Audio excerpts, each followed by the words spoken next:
C'est les kavanotes qui sont cités au nom, ils sont rapportés dans certains marzorim, qui sont cités au nom de.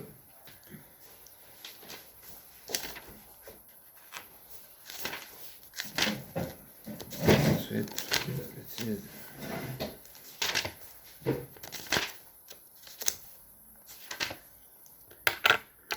au nom de Rav Sadia Gaon, ça a rapporté 10 explications, 10 kavanotes concernant le chauffard. On peut les trouver, ils sont écrits. On va juste essayer de les répéter ensemble, essayer d'un petit peu de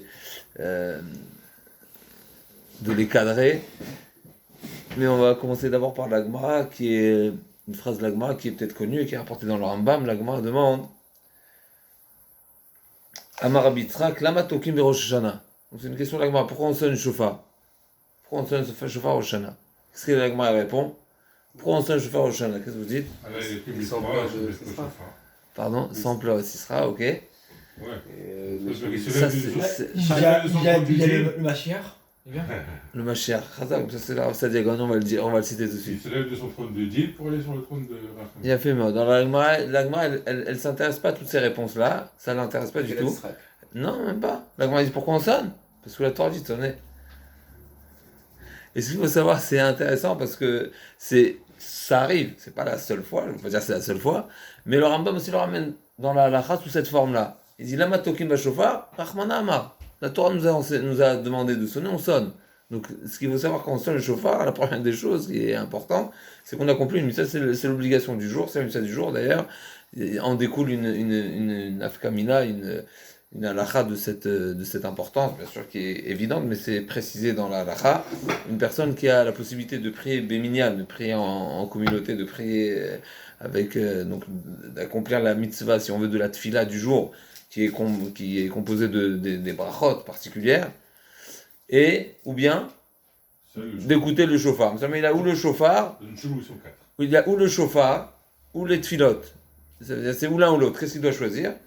Le chauffard. Pourquoi c'est évident? Pourquoi? Parce que le chauffard c'est une mitzvah de Horaïta, sans rentrer, malgré qu'il y a une mitzvah aussi, il y a Chachamim, ils ont été metaken, malchuyot, zichronot et chauffarot, mais l'essentiel c'est le chauffard. Donc pourquoi on sonne?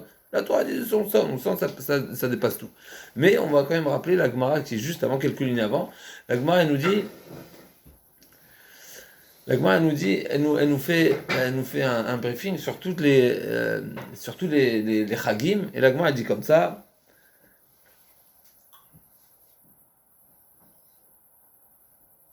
Tania, alors juste pour répondre la question, la Gemara elle continue à la suite de, parce qu'elle s'étonne.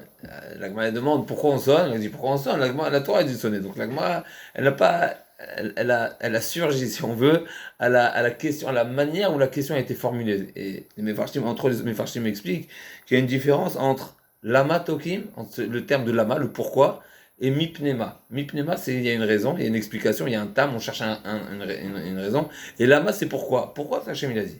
Mipnema, ça veut dire on cherche le tam, on cherche une explication, on cherche ce qui se cache derrière. Mais lama, Rahmanama, et ça c'est une réflexion qu'il faut avoir pour toutes les mitzvot.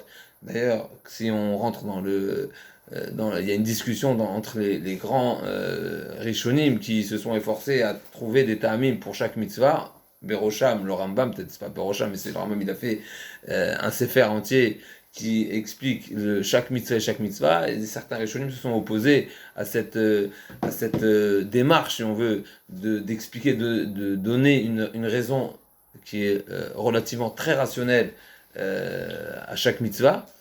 Pourquoi? Parce que justement, de chercher une raison, de mettre sur des mots une compréhension quelque part qui est rationnelle, qui est simple, qui est abordable, quelque part c'est minimiser la grandeur de la mitzvah. On peut ajouter à ça, parce que la mitzvah, dans son essence, c'est pourquoi le faire? Rahmana Amar. Et c'est à tel point qu'encore une fois, la Gemara, c'est ce que je dis, la Gemara, quand imaginez-vous, le Rav, il est au Beit Midrash, il dit, Lama tokim veroshana, il a quelque chose à dire. Il dit, Lama tokim rachmana, mais on ne laisse pas parler, on ne laisse même pas continuer, on n'a même pas laissé la Gemara, elle laisse même pas une ouverture, ça arrive encore une fois, mais c'est particulier à Rosh Hashanah, parce que le Rambam, il le cite. Et on laisse pas, oui, on a compris que c'est ça ce que ça voulait dire. Ils savent de qui il s'agit, c'est pas quelqu'un qui vient de la rue, c'est Rabbi Avao qui vient et qui pose la question. Donc on laisse pas une chasvé shalom, une possibilité d'interpréter, de laisser une ouverture autre que la raison de la mitzvah, Rahman Amar. Non, le pourquoi, pardon, de la mitzvah, c'est Rahman Amar. La Torah nous a exigé, on le fait. Le pourquoi, il y a toujours les pourquoi. Alors juste avant, l'Agma, elle expliquait que les 3 fêtes, la Torah nous a demandé, Akshvach nous a demandé un korban particulier à travers lequel on méritera le fruit, si on veut, de ce korban. L'Agma a dit, je vous lis l'Agmara. Tanya, Amar Abudam Mishum Rabbi Akiva. Donc c'est Rabbi Akiva. Mipnema Amra Torah viu Omer ba Pesach. Donc à Pesach, le korban de Pesach, c'est le korban à Omer qui était à base d'orge. C'est le début de la moisson. L'orge, l'orge, c'est vrai que c'est pour les animaux, mais c'est le plus rapide. Si je me trompe pas, c'est plus rapide que le blé. Donc c'est la première récolte, si on veut.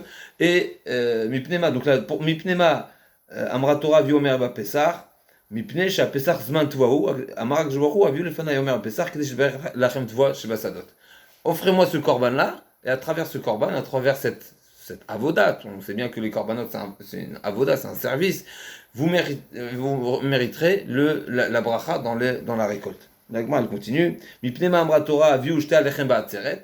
La Torah a demandé aussi un corban particulier à Shavuot, qui était à base de blé, qui était 2 pains. D'ailleurs, c'est une des exceptions qui était un korban chametz. En général, il n'y avait pas de chametz dans le Bet Amikdash. Mipnei she'atzeret zman perot ha'ilan. Donc c'est intéressant, on fait un korban à base de blé, et c'est pour mériter la bracha des fruits. Ça irait comme la vie dans Sanhedrin. Yeshua. Ne me colle pas, c'est qui le Baal HaMemra qui... Non, Rabbi Yoda, c'est la figue. Le blé, je ne sais pas qui c'est. Il y a un Mandamar qui dit, on ne va pas dire de bêtises, donc il y a un Mandamar qui dit... C'est dans Shabbat. Hein? C'est dans Shabbat. Ok, à vérifier, tu me mets le doute. Il y a une discussion, quel est l'arbre qui est le Etzadat, c'est de quel fruit? Un des avis, c'est Chita. Alors Chita, pour nous, c'est pas un arbre, c'est pas un fruit, mais ici aussi, on voit que la Gemara considère... La semaine dernière, Bikurim. Mais 7 fruits, dont le blé. Dans Bikurim, Elle est 7 fruits. Perim Artsecha, ok. Là, c'est Perot, mais là, c'est marqué Perot Haïlan. Oui, mais pourquoi on dit le blé dans les Bikurim? Parce que la vie qui dit que le Etzadat, c'était de... Encore une fois, dans les Bikurim, c'est pas marqué des fruits de l'arbre. C'est marqué Achatavim Artsecha. Comment c'est marqué? Oui, mais les fruits, c'est obligé d'un arbre. Tu veux pas avoir un truc qui est pas un fruit, ça peut être un Shem Kolel, ça peut être un terme générique. Oui, mais la réponse qu'ils disent là-bas, c'est qu'il y a la vie qui dit ok, que le Etzadat, mais c'est pas précisé. Priaet, dans Bikurim. Parce que les fraises, les tomates sont des fruits, c'est pourtant des petits arbustes. C'est des petits arbustes, mais c'est pas ça la définition. Ah oui, mais c'est très très Ok, bien, mais... en tout cas ici, à travers le korban qui est à base de blé, on mérite la bracha des fruits de l'arbre. Et donc, encore une fois, on disait que ça pourrait aller comme la vie que le Etzadat. Moi, je veux te dire, avant la faute d'Adam Arishon, les arbres, ils faisaient pousser des pins. C'est marqué Atidim, ok. C'est marqué Atidim. Atidim aussi. Mais déjà, Adam Arishon. Et donc Donc le pain, c'était ça. C'est un fruit. Bah oui. Hein? Bah si tu dis si c'est du pain, c'est un fruit. Voilà. C'est pas la définition. On sait bien que la définition d'un arbre, c'est... à l'époque, donc... non, encore une fois. Parce que avant la faute. Les arbres se mangeaient, parce qu'on pouvait manger, on avait le goût du non, mais le pain, il poussait. Mais pourquoi le fait que c'est un pain qui pousse, ça devient un fruit? Parce qu'il poussait dans l'arbre. Encore une fois. Le fait que ce soit un pain, c'est un arbre? Non, mais il poussait où? Dans les arbres, pas dans la terre. Non, mais le blé ne pousse pas dans la terre. Aujourd'hui, le blé. Aujourd'hui, le blé ne pousse pas dans la terre. Non. Mais il a une tige. Ça veut dire quoi dans la terre? C'est pas une carotte. Non.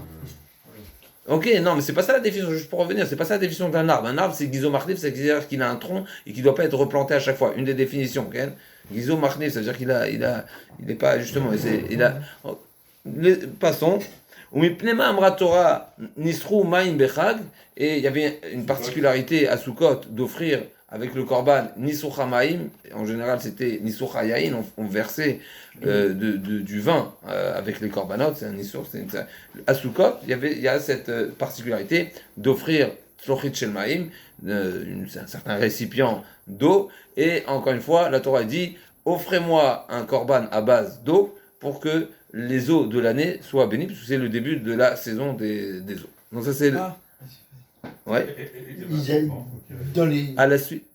il y a dans les grenades, il y a 613 millions. J'ai jamais, dans les grenades des 613 grains, je ne les ai jamais comptés. Il y a Chambrim, certains.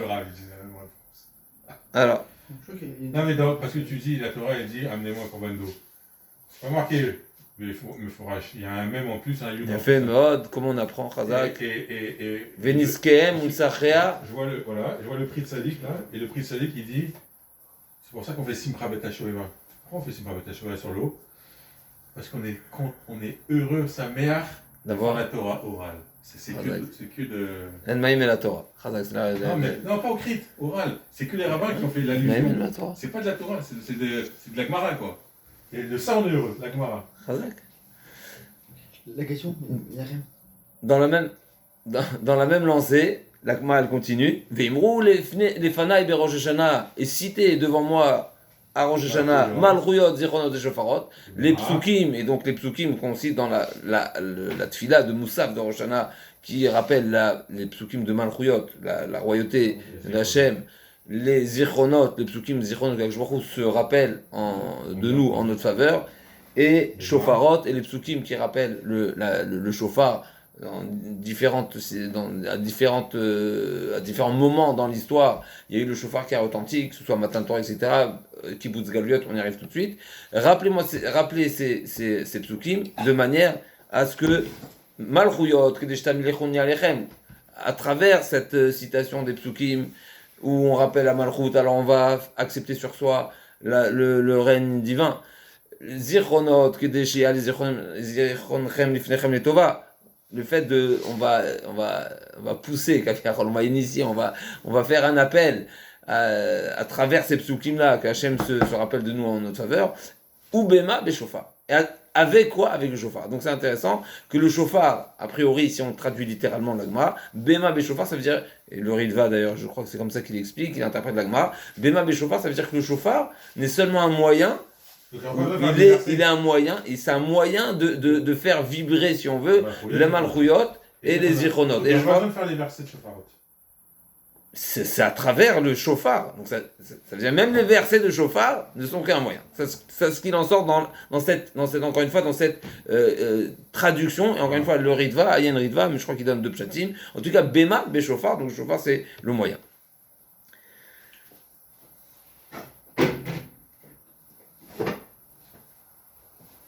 Donc pour revenir à donc si on veut résumer le travail essentiel, si on veut, de Rosh Hashanah, mis à part, comme on a cité au départ, que le shofar, pourquoi on sonne le shofar? Parce que la Torah nous a dit de sonner le shofar.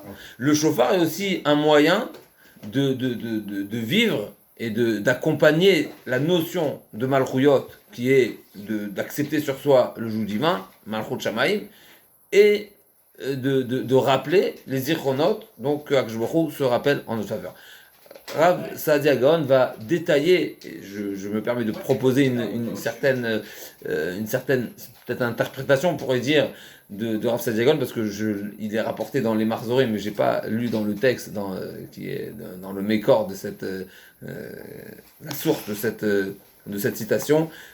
A priori, c'est rapporté un petit peu en résumé. Rav Saadia Gaon va nous rappeler, si on veut, ou va nous détailler 10 raisons, 10 kavanot, 10 pensées, ce qu'il faut penser quand on sonne le shofar. Et on va essayer de les classifier selon justement ces 3 thèmes qui sont Malchuyot, donc la royauté d'Hachem, les zichronot, le rappel, et shofarot qui est le shofar. Alors il commence comme ça. La première des raisons, bien sûr, du shofar, c'est Ayom Aratolam, comme nous citons directement après, après le son du shofar pendant la Hamida. Ayom Aratolam, Ayom Yamid Bamishpat. Aujourd'hui, c'est l'anniversaire, si on veut, c'est pas la traduction littérale, mais c'est l'anniversaire de la création du monde. Alors bien sûr, la création du monde, c'était aujourd'hui. On est le café Elul. Donc le monde a été créé quelques jours avant Rosh Hashanah, puisque Rosh Hashanah c'est le jour où l'homme a été créé, qui est l'essentiel du projet de cette création du monde. Et donc, si on veut, le fait que cette date anniversaire, c'est une manière d'exprimer la royauté d'Hachem à travers le shofar, comme on a l'habitude de faire pour tous les rois quand on exprime leur royauté, et comme quand les rois ils ont été mâchoires, ils sont loin pour la première fois aussi, on sonne du shofar pour exprimer leur royauté. Et donc c'est la première raison. Ayom Aratolam, donc notre marshava, on pense ni à la tchouva, ni à la Akedat Yitzhak, encore une fois dans cette partie, si on veut, de Kavana. À quoi on pense? C'est le jour du règne d'Akadosh Baruch Hu. Le jour du règne d'Akadosh Baruch Hu, il faut s'imaginer, Akadosh Baruch Hu, il est Melech HaOlam, c'est le roi du monde, Melech Malcham Lachim, le roi des rois, et il faut penser qu'on est en train de déclarer, on est ici les représentants, c'est le clan d'Israël seulement qui a ce cadeau de pouvoir exprimer la Malchut Hashem. On le fait dans toute notre filote, on va proclamer Hachem Akadosh comme Melech HaMelachim, Melech HaKadosh, on va le proclamer. Toutes les brachot. Oui, Melech HaOlam. Oui, mais tout le long de Rosh Hashanah, et même jusqu'à Yom Kippour, on va. Toute l'année. Oui, toute l'année, mais là on va le souligner. Particulier. Là, clairement, on souligne que clairement. on reconnaît Hachem comme roi. Je reprends votre idée. Si on veut, l'essentiel de cette période-là, qui démarre par Rosh Hashanah, c'est effectivement si on peut comparer à Sheva Brachot, ça me vient en tête. On a Rosh Hashanah à Kippour, au milieu on a 7 jours. Quelque part, c'est Melech HaKadosh, Melech HaMishpat, Zochenu Lechem, on fait tous ces rappels, Melech HaFez Bachaim, etc. Donc c'est rappelé, mais c'est encore une fois parce que c'est la date anniversaire de la royauté d'Hachem. Encore une fois, la royauté d'Hachem, En Melech Beloam, la notion. Donc c'est Rosh Hashanah, oui. Rosh Hashanah, on est toujours Rosh Hashanah. Je parlais de café. Donc En Melech Beloam, la notion de royauté n'est exprimée seulement s'il y a un peuple. Donc nous sommes son peuple, et donc c'est nous qui avons ce devoir, et cette chance surtout, de pouvoir proclamer la royauté divine. Alors dans les 10 psukim, juste pour aller jusqu'au bout, écourter un petit peu, là, dans le pasouk,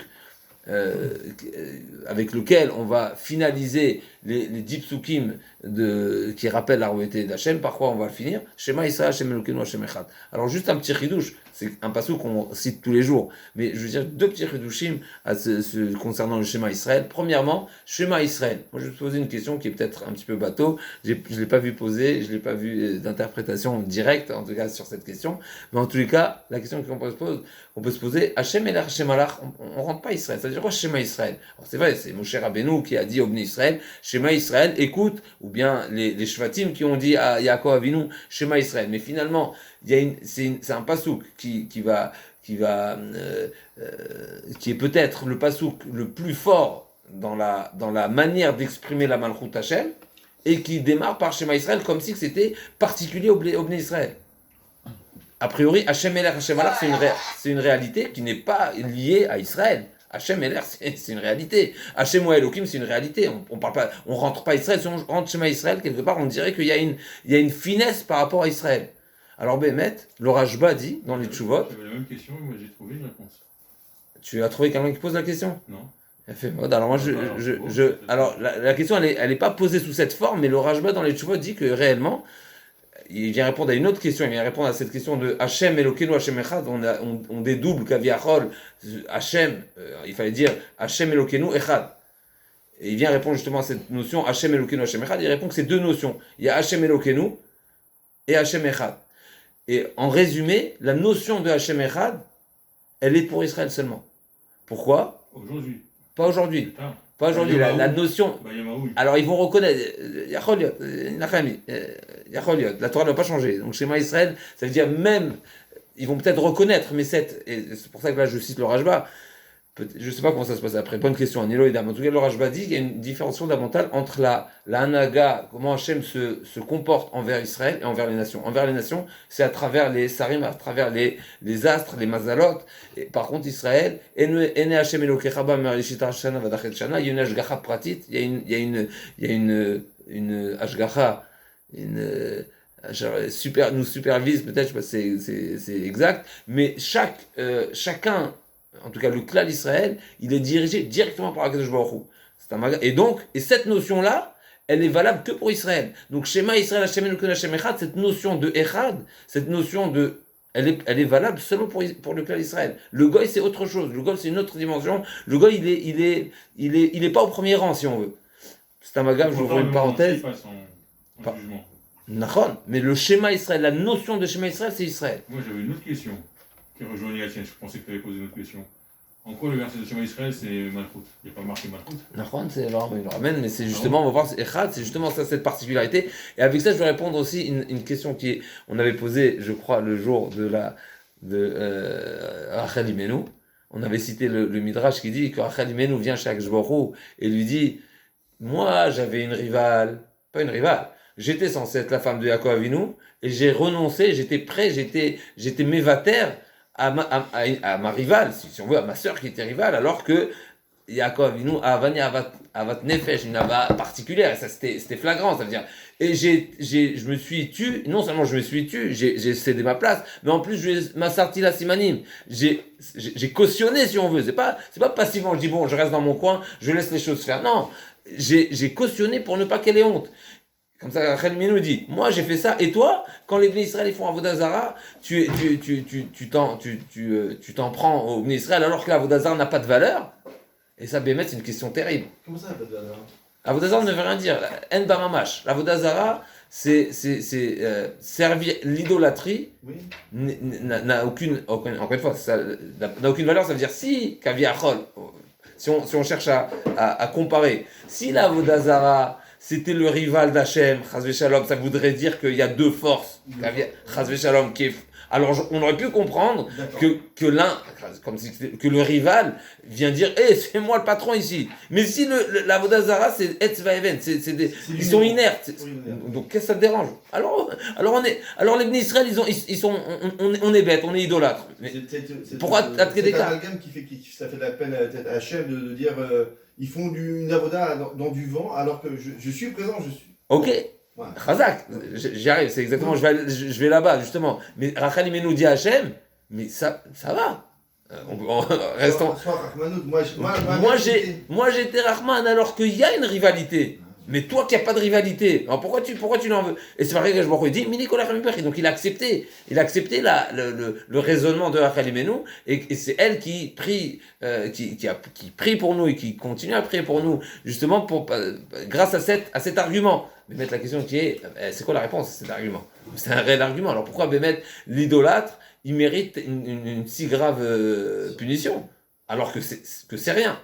Alors, je vais utiliser cette notion qu'on est en train de dire avec Shema Israël, justement, et ça rejoint ce que vous étiez en train de dire, c'est qu'Akadosh Baruch Hu, il nous a offert une possibilité, une proximité qu'on renonce. Et c'est ça la kina. La kina, c'est pas parce que dans l'Avodah Zara Yeshba Mamash, mais c'est je t'ai offert une proximité. C'est comme si, imaginons, le roi qui ouvre les portes, il nous donne il nous offre un laissez-passer, il nous donne un passe-partout, il nous donne les possibilités de rentrer. Chadarim apnimim, kaviachol, ou Akadosh dit, je vous offre ma Torah, à travers la Torah, vous pourrez dévoiler les plus grandes profondeurs. Et nous, qu'est-ce qu'on va faire? On va jouer au sable.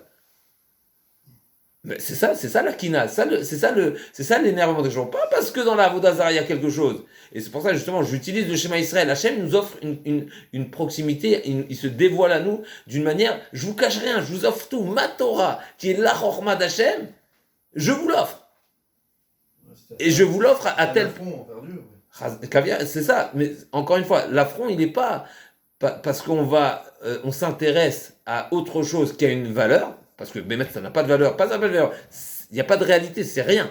En Bamamash, c'est du vent. Quoique à l'époque, la Vodazara, elle pouvait parler, bouger, etc. Mais bon, c'est par le biais de la sorcellerie, certainement. Mais, Oui, mais même Nahon, mais Rachel Imenu dit, mais ça n'a pas de valeur. Ça n'a pas de valeur en soi, parce que encore une fois, c'est pas une force. C'est parce que ça n'a pas une force, c'est pas une réalité à part entière. C'est comme si, donc c'est finalement renoncer à un cadeau qui est énorme. Et c'est pas renoncer, c'est se désintéresser, comme c'est marqué. Et d'où la question, on ne reconnaît plus Dieu comme maître, comme roi. Il a fait mort. Voilà. Donc ça veut dire, encore une fois, Hachem, il a de la peine, et c'est justement parce qu'on ne s'intéresse pas au cadeau énorme qu'il nous a offert. Mais encore une fois, c'est un cadeau qui est privé, qui est complètement réservé au clan Israël, comme on voit dans Shema Israël. Donc encore une fois, on revient. Donc la première kavana du son du chauffard, c'est déclarer la royauté d'Hachem.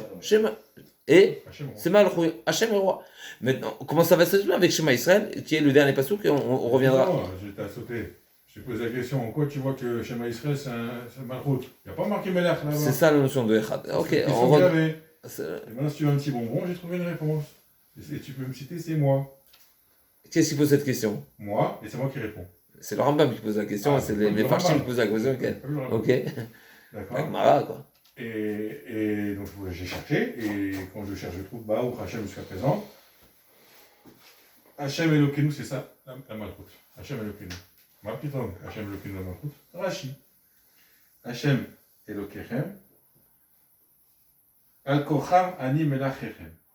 Malkechem. Malkechem. Vechen ou Omer, Imlo Biyad Chazaka Vechouli. Emlo Chalechem. Mais moi je suis pas d'accord et je pense que c'est juste d'après le Rajba, je suis en train d'après le Rajba qu'on vient de citer, c'est pas je suis pas d'accord, j'efface, on coupera, d'après l'explication du Rajba, c'est le Bidiou Kafour. Ça veut dire que la Malchut, encore une fois, de Shema Israël, c'est pas Hashem Elokeinu. Hashem Elokeinu c'est pour tout le monde. C'est pour Hashem Elohim, la notion de Elohim, elle est pour toute l'humanité. La particularité de la Malchut qu'on proclame à Rosh Hashanah, c'est le Hashem Echad, et Hashem Echad c'est que pour Israël. Ça, c'est le Rajba, c'est pas moi. D'accord, bon, on peut rajouter ça. Et la Malchut, encore une fois. Le Rajba, c'est dans les Tchouvot, encore une fois, la question là-bas, ce qui vient répondre, c'est quoi le dédoublement, encore une fois, de Hashem Elokeinu, Hashem Echad. C'est deux facettes, deux niveaux de Malchut. Donc, je viens pas dire que dans Hashem Elokeinu, il n'y a pas Malchut, mais la Malchut de Hashem Echad, elle est bien plus forte, elle est bien plus... non, nous. Elle est pour nous, oui. Elokeinu, je suis d'accord, mais c'est Elokeinu, c'est Elohim. Et Elohim, c'est Teva. Ah, non, c'est ce que je dis. Elohim, c'est Teva. Okay. Teva, c'est Elohim. Elohim, c'est la naga naturelle, la naga que Hachem a décidé dans la nature, qui se voit à travers la nature. C'est pas. Il est marqué Yudke Vavke, qui nous représente nous. Donc c'est ce que même quand Moshe Rabbeinu pour délivrer. C'est ce qu'il a cité, parce que tout le monde connaissait Hachem que sous Elohim. Chazak ou bon, c'est exactement ce que Paro a dit, que et Hachem lo et Mi Hachem Elai, non, Mi Hachem. Hachem Bekolo, Vegam Israël lo Shaliach. Donc il a dit je connais pas Hachem. Pourquoi? Parce que Bémet il s'était pas révélé même au Havot, parce que Vaïra et la Vansa Bekel Shakai, mais pas Hachem. Vegam. Ça c'est lo nadati laim. C'est dans Vaïra. Vaïra Avraham Yitzhak Yaakov et Shakai, ou Shmi Hachem lo nadati laim. Ça c'est dans Vaïra, mais ça revient au même. Ça veut dire que Bémet Akshbaru avant Matan Torah, parce que justement le clan Israël n'était pas encore clan Israël, donc cette facette-là n'était pas encore exprimée, si on veut, et donc quelque part il avait un petit peu raison, Paro, mais il avait raison.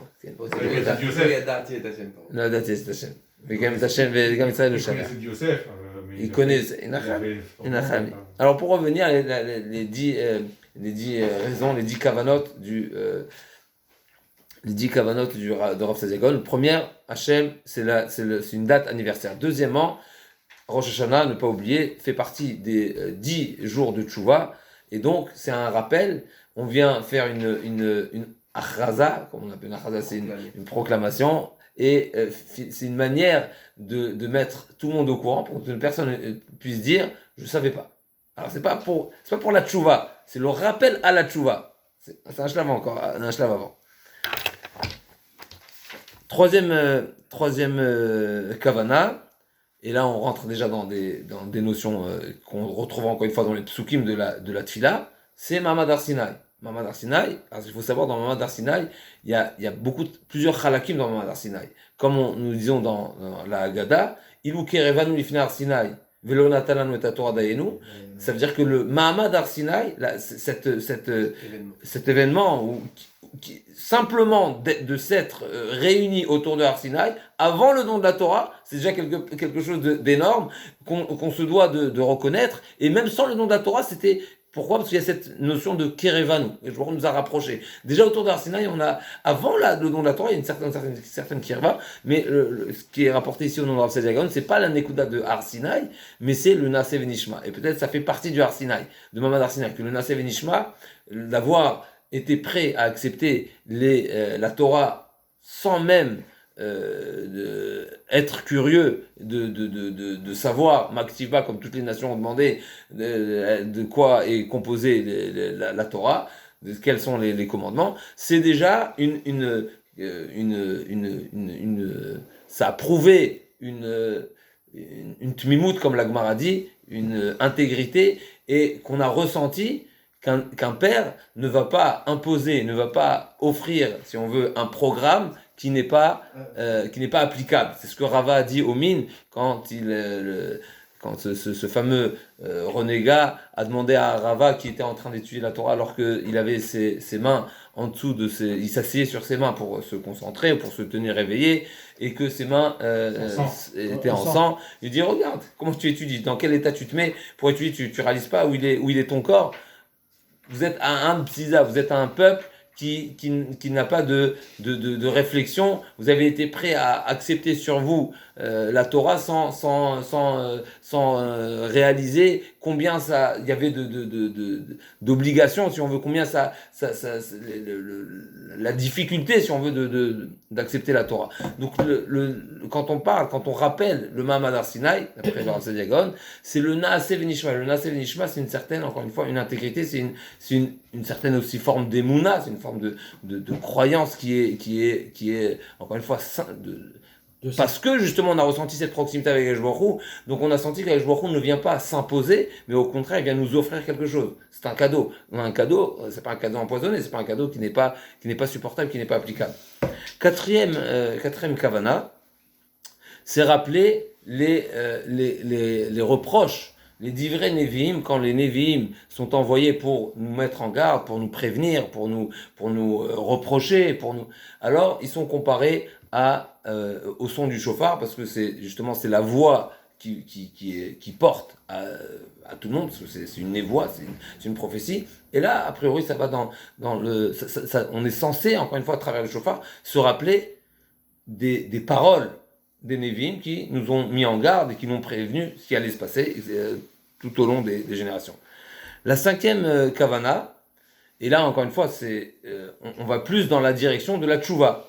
On comprend que le Navi, en général, quand il vient nous rappeler, c'est un rappel à l'ordre, donc c'est un rappel de la tchouva, donc là on se rapproche déjà de la notion de la tchouva. La cinquième kavana, c'est nous rappeler le Chorban Bet Hamikdash. Et le Chorban Bet Hamikdash, puisque le Chorban, il a été bien sûr accompagné par des guerres, suite à des guerres, et quand on sort à la guerre, on sonne le chauffard, comme c'est marqué, comment c'est marqué? À part que le Kohen, c'est marqué dans le Passouk, quand vous sortirez en guerre, à la Tzara Tzorem va Areotem. Là aussi, on avait, quand on sortait en guerre, on sonnait le chauffard pour, encore une fois, demander à Hachem, c'est réaliser que c'est Hachem qui, ou Milchamot Ani Asiti, les Milchamot appartiennent à Akadosh Baruch Hu, sinon on est seulement des pions. Donc, quand on sonne le chauffard, on se rappelle des guerres qui ont été, qui ont causé le Khorban, mais encore une fois, c'est pas pour se rappeler du Khorban, on n'est pas là pour peiner, pour avoir la peine, mais c'est pour se rappeler qu'il faut demander la reconstruction du Beth Amikdash. Et là, on peut commencer à déjà se poser des questions. Quel rapport avec Rosh Hashanah? Sixième explication, sixième kavana, la Akedat Yitzhak, donc ça c'est le plus évident. Et même quand on parle de la Akedat Yitzhak, le Rav ici, le Rav Sadia Gaon ne dit pas que c'est pour rappeler le mérite de la Kedat Yitzhak, qui est le mérite d'Abraham, qui est le mérite de Yitzhak, mais c'est pour nous rappeler la situation, la manière plutôt que Abraham et Yitzhak ont accompli ce grand Nisayon, qui est la Messirut Nefesh. La Messirut Nefesh, c'est une annulation totale de son être, de sa pensée, de sa philosophie. C'est une philosophie. Abraham a ivri, Abraham a fait face justement à toutes ces idées d'idolâtres.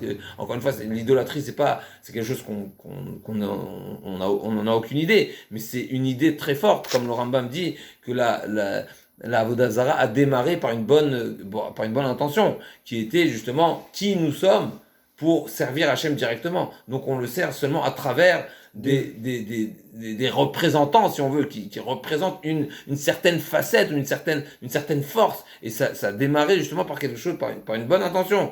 Mais j'ai perdu le fil. Donc la Messirut Nefesh, donc la Messirut Nefesh de Avraham Avinu justement, qui était la personne qui s'est opposée à cette philosophie. On lui demande à ce moment-là de servir Hachem de la même manière que les idolâtres servent qui est d'égorger une personne. C'est impensable. Alors non seulement il faut surmonter son côté émotionnel, qui est d'égorger son propre enfant, mais en plus de ça, c'est quelque part aller et s'allier, comme si on venait reconnaître ou accepter que le service, la manière du service des idolâtres, il veut dire quelque chose. Mais il y a aussi une troisième chose, bien sûr, qui Beisra, qui Karel Chazara. Il y avait aussi un problème, il aurait pu avoir un conflit intellectuel. Pourquoi ? Parce que Baruch lui a promis que Yitzhak c'est ta descendance. Tous ces conflits-là, il y en a peut-être d'autres, mais on va citer tous ces conflits-là, de quelle manière ils ont été exprimés, ça c'est quelque chose de magnifique que j'ai vu récemment dans le Orchot Tzadikim. Il nous dit, le Orchot Tzadikim, si on veut savoir dans quel mot de toute la Kedat Yitzhak est concentré la madrega, le niveau d'intégrité, le niveau qui est attachement. Si on veut, dans ce service-là de la Kedat Yitzhak, il est dans un mot. Attachement. Hein ? Attachement. Non. Chidouche du Orchot Tzadikim. Vayashkem Avraham Boker. Vayashkem Avraham Boker, le Orchot Tzadikim dans le Shar HaZrizut, c'est quelque chose de magnifique. Il dit justement, une personne qui a un conflit intérieur, une personne qui a des questions, une personne qui a une incompréhension, automatiquement il est freiné. Son intellect le freine, ses sentiments le freinent. Pourquoi ? Parce que pour lui, il y a un mur, que ce soit sentimental, que ce soit intellectuellement, il est freiné par une question, par un problème.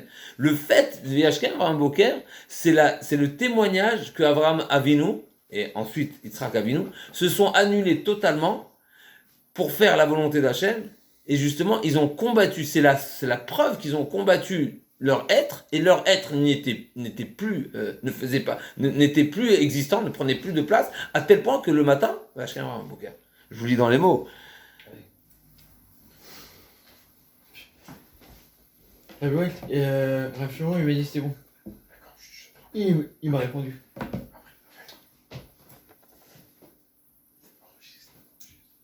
C'est bon, c'est enregistré. Bon, il est un petit peu long. En tout cas, Vini tiré Avraham Avinu binyan akeda shenimar vayashkem Avraham Boker ve'afal pisha caché lo lishrot et beno yechido asar etzon aborit bar. Je passe. Kemoken asa Avraham sheesir melibo, il s'est dégagé, il s'est vidé à Avad Beno de l'amour de son fils. Ve'achaz etzon boro, il a saisi Chazak, la volonté d'Hachem, ou bitel avad beno, il a mis de côté, l'amour de son fils pour l'amour d'Akadosh Baruch Hu. Ve'alken nizdarez lashkim ki aita dato kshura be'avat haborei dvar bechesed gadol. Comment il a réussi? Qu'est-ce qui lui a donné la possibilité? Qu'est-ce que la Torah témoigne avec ce Vayashkem Avraham Boker? C'est parce que justement, il avait l'amour pour Akadosh Baruch Hu était tellement fort qu'il n'avait aucune retenue. Et comment c'est exprimé? Par Vayashkem Avraham Boker. Après, il y a encore une phrase qui est très forte. Qui madrigat ava aita gdola meot belibam. l'amour d'Akshboro était tellement fort, ou Shnem Nidabku, alors je pense que c'est du Zohar, Shnem Nidabku im Hashem Idbar Bidiatam, ils se sont unis avec Hashem dans leur, par leur intellect, Ad Shenitiachadu Beichud Gadol. Ça doit être du Zohar, qui kol kavanatam aïta les farsem, ichud aborid bar baolam, toute leur intention, toute leur réflexion était de proclamer et de mettre, que ce soit une évidence, qu'Akshborou est un, ou les yacher bnei adam le avato, et d'orienter et de sillonner l'humanité a priori à l'amour d'Hachem. A priori, pour revenir au sujet qu'on a dit tout à l'heure, la notion de Ve'avta Hashem Elokecha, elle est particulière au clan d'Israël, encore une fois. Donc quand on dit Bnei Adam, a priori ça fait partie, c'est seulement pour le clan d'Israël, parce que la notion, le Goy, c'est une Sheila dans la Gemara, est-ce que le Goy, il est Metzuvé sur Kiddush Hashem? Est-ce qu'il a l'obligation de se laisser mourir ou pas? En tout cas, a priori, a priori, c'est seulement pour l'École d'Israël. Peut-être je dis une bêtise, mais a priori, en tout cas, le schéma Israël, comme on l'a dit tout à l'heure, c'est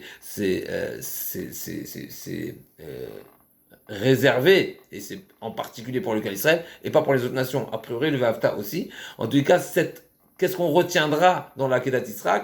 Alors, c'est sûr que le Rav, il parle de la Messirut Nefesh, mais la Messirut Nefesh, elle est dépendante de quoi la Messirut Nefesh? Sur quoi c'est quoi la racine de la Messirut Nefesh? Qui est l'homme qui a la possibilité, qui a la facilité de Messirut Nefesh? C'est qui? Abraham. C'est le prototype. Mais c'est à travers quel, si on chercherait à définir, ça c'est le signe. La Messirut Nefesh, c'est quelqu'un qui aime.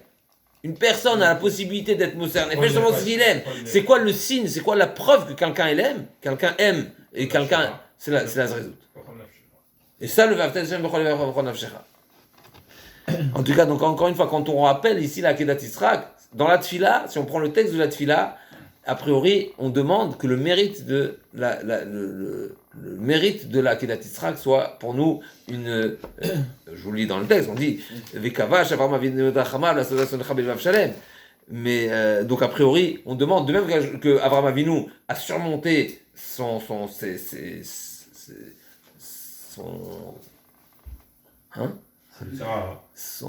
sentiments. Il a surmonté ses sentiments. Je me rends aussi, surmonte ta colère si on veut et juge-nous favorablement. En tout cas, c'est ce qu'on dit dans la Tfila. Là, le Rav nous dit, n'oublie pas, ce qu'on te demande, et finalement c'est ce que je veux soulever ici, c'est que ces kavanotes-là, c'est pas des kavanotes, savoir, c'est pas une notion, c'est un travail. Ça veut dire, quand on dit, et on revient à ce qu'on a démarré, quand on parle des kavanotes, quand on parle des te'amim, on parle pas de la mitzvah du shofar. La mitzvah du shofar, qu'est-ce que le shofar? Sonne le shofar, le bon tellement le shofar. Qu'est-ce que ça doit générer chez moi? Ça doit me rappeler, ça doit m'initier à un travail, un travail qui est, comme tout ce qu'on cite ici, tous ces te'amim, qui est un rappel, et intérioriser la Malchut d'Hachem, intérioriser les Asatim Teshuvah, intérioriser les Divrei Nevim, intérioriser le Bet Hamikdash, etc. Mais ça, c'est le ricochet de la mitzvah. Mais la mitzvah sonne parce que tu dois sonner. Juste pour compléter ce qu'on a dit tout à l'heure, le schéma Israël, quand on cite les psukim de Malchuyot, qu'est-ce qu'on dit en plein Amida? Allez-nous les Shabeach. Qu'est-ce qu'on dit dans Allez-nous les Shabeach? Allez-nous les Shabeach, la Adona Kol, la tête de l'Etaveshit. Qu'est-ce qu'on dit après?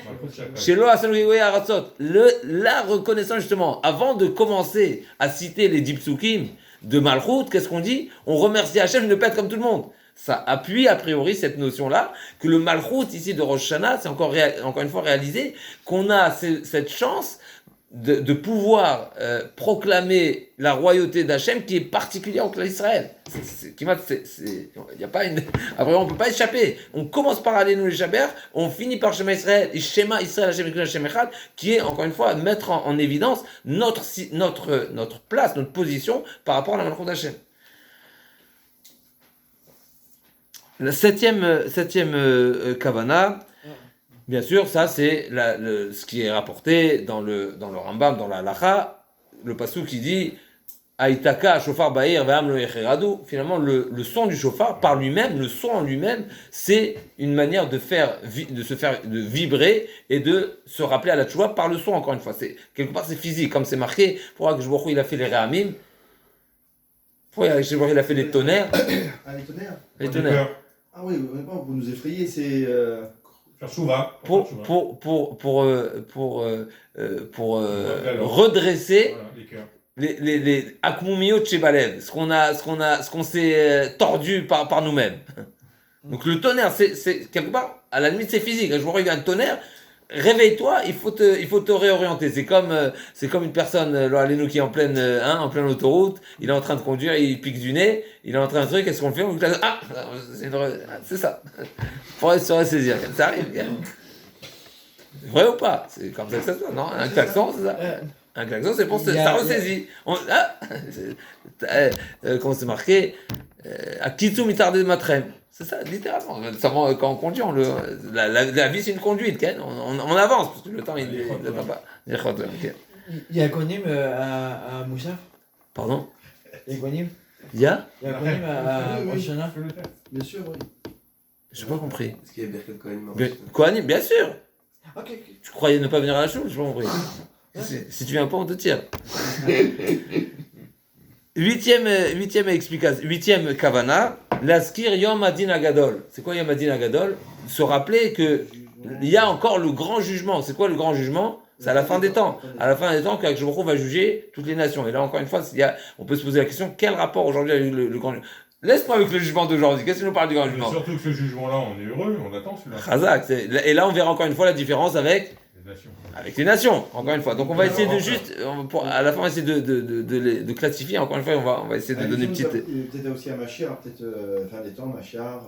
Chazak ou Baruch. Mais on y arrive tout de suite, ça arrive. La dixième, la neuvième, la huitième c'est Yom HaGadol, c'est rappeler le jugement, le dernier jugement. La neuvième c'est Kibbutz Galuyot.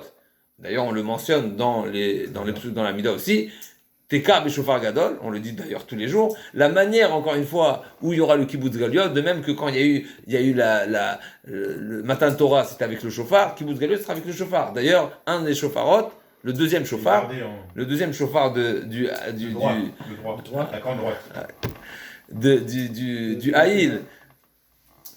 Du Haïl, c'est comment traduire le Haïl? Le bélier, mais je suis pas d'accord avec ça, ok? C'est pas ce qui est dans les dictionnaires. Non, mais chané, le bélier d'Avraham Avinu, la corne du bélier, la deuxième corne, elle est réservée pour le kibbutz galuyot qu'on attend tous les jours. Et là aussi, encore une fois, on pourrait se poser la question, quel rapport kibbutz galuyot avec Rosh Hashanah? Ok, ça fait partie, ok, c'est quoi le, pourquoi, en quoi en tous les cas, comment ça me parle à moi? Ok, bon, on se doit c'est-à-dire il a fait mode. On y arrive tout de suite. Justement, on va essayer de cette manière. Et la dixième, donc ça c'est la neuvième. Et la dixième, Chazak, Triat HaMetim. Là aussi, encore une fois, on peut se poser la question quel rapport avec Rosh Hashanah? Triat HaMetim.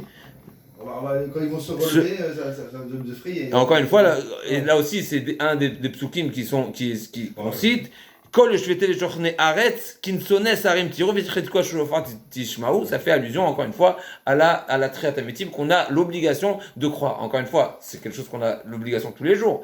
Et on a l'obligation pas seulement d'y croire, on a le Mashiach et la fin des temps. On a l'obligation. Quel rapport avec Rosh Hashanah? Alors même parce que pour essayer de résumer, essayer de classifier un petit peu et pour remettre ces 10 Tehamim, si on veut, ces 10 Kavanot dans notre tfila et si on veut, dans ce que Chachamim ils nous ont instauré dans cette tfila qui a priori est partagée en 3 catégories, en trois grands sujets. Le premier c'est Malchuyot, le deuxième c'est Zichronot et le troisième c'est Shofarot. Alors on va essayer justement de revenir à ce que Rabbi Jérémie Yakar, Baruch Yakar, pardon, il nous a soulevé finalement tous ces sujets-là.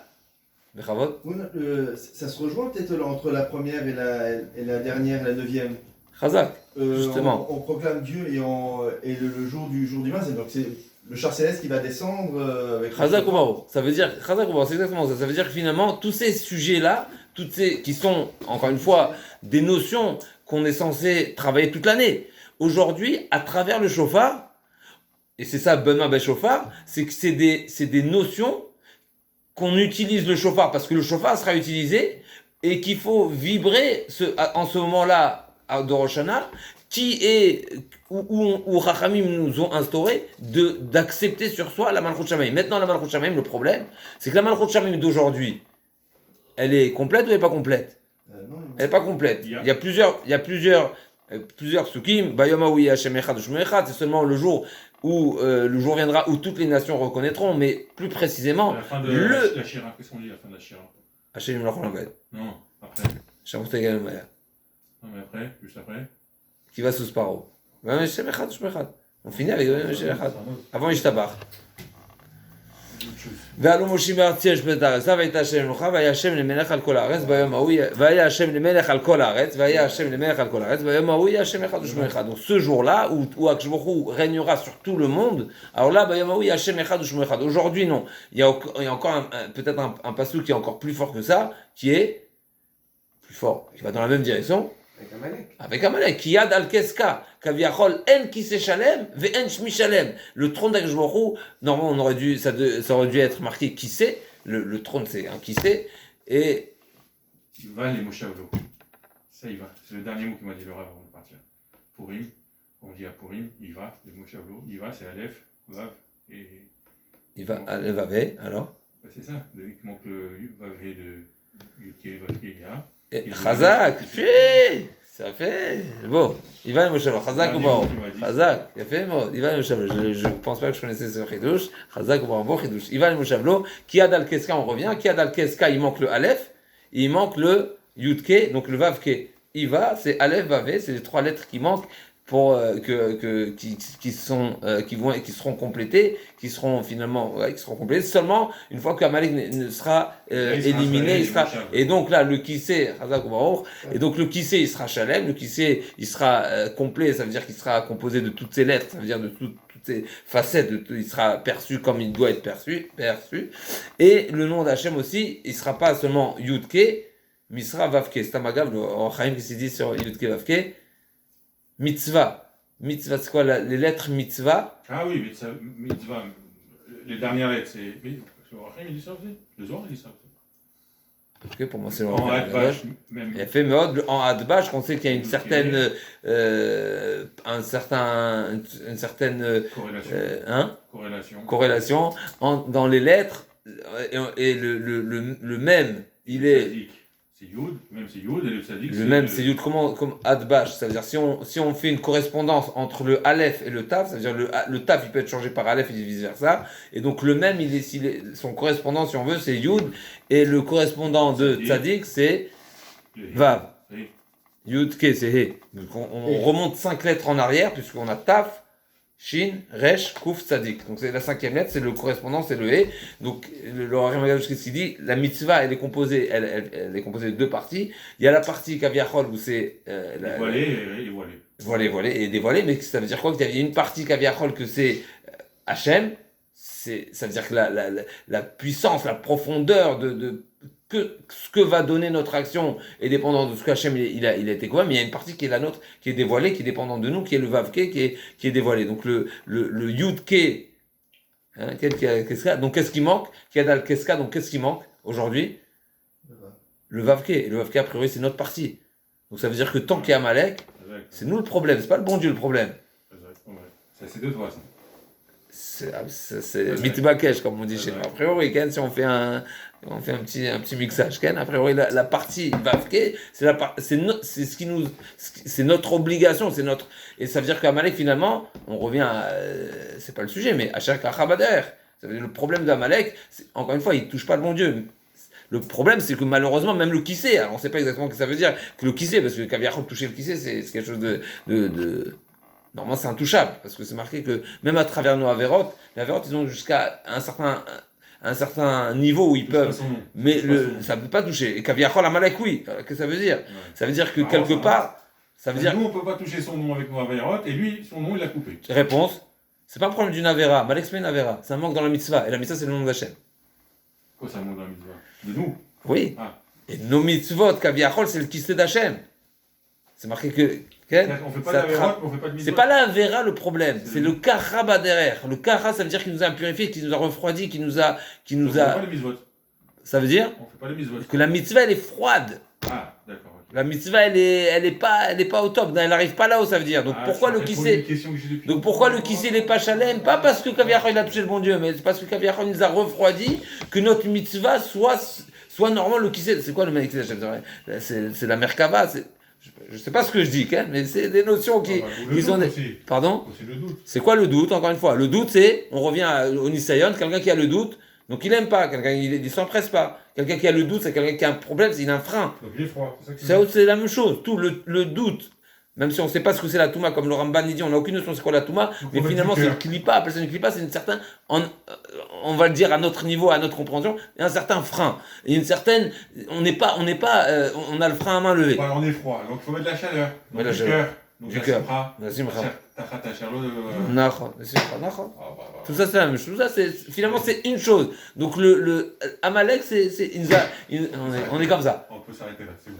C'est magnifique. Donc pour revenir, encore une fois, on va essayer de classifier comme vous avez dit. C'est évident. Donc dans ces 10 notions là, on pourra constater qu'il y a la notion de malchut. Donc pour revenir, on était en train de dire que la malchut finalement, pour que la malchut pour que nous on éveille en nous la notion de malchut, le point qu'on est en train de dire, si on s'arrête, si on essaye de chercher, si on veut, l'expression de malchut selon notre vision du monde comme il est aujourd'hui, on fait arrêt sur image, malchut Hashem, on n'arrivera à rien du tout. Pas rien du tout, on arrive à ce qui n'est pas la malchut Hashem. Ce qui est la malchut Hashem, c'est réaliser qu'il y a un créateur qui a créé un monde et le but